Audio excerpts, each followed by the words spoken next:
અમદાવાદની વાત કરીએ. અમદાવાદ મ્યુનિસિપલ કોર્પોરેશનનો મહત્વપૂર્ણ નિર્ણય સામે આવ્યો છે.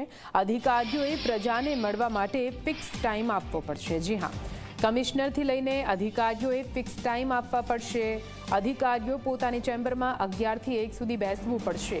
પ્રજાના પ્રશ્નો સાંભળવા માટે પોતાની ચેમ્બરમાં બેસવું પડશે. તે પ્રકારનો નિર્ણય કરવામાં આવ્યો છે. અધિકારીઓ જો હાજર નથી રહેતા તો દંડાત્મક પગલાં લેવામાં આવશે. કોર્પોરેશનમાં હવે સાહેબ મીટિંગમાં કે બહાર છે તેવા કોઈ બહાના નહીં ચાલે.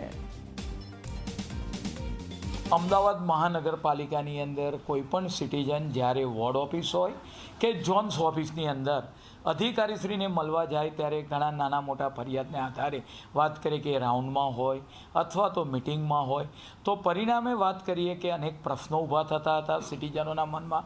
આગામી સોમવારથી 11 થી 1 દરમિયાન ડેપ્યુટી મ્યુનિસિપલ કમિશનરથી શરૂ કરીને તમામ નીચેના અધિકારી પોતાના ટેબલ પર હાજર રહે અને આવનાર સિટીઝન હોય એનો આપણે વાત કરીએ સાનુપૂર્વક અને ત્વરિત નિર્ણય લઈ એનો પ્રશ્નોનો નિકાલ લાવે એ માટે તમામ અધિકારીને મ્યુનિસિપલ કમિશનરથી લઈ નીચેના ડેપ્યુટી મ્યુનિસિપલ કમિશનરશ્રીઓ અને નીચેના તાબાના અધિકારી તમામે પોતાની ઓફિસની અંદર 11 થી 1ના સમયગાળા દરમિયાન હાજર રહેવું અને જનતાને શાંતિથી સાંભળી તેમના પ્રશ્નોના નિરાકરણો લાવવા.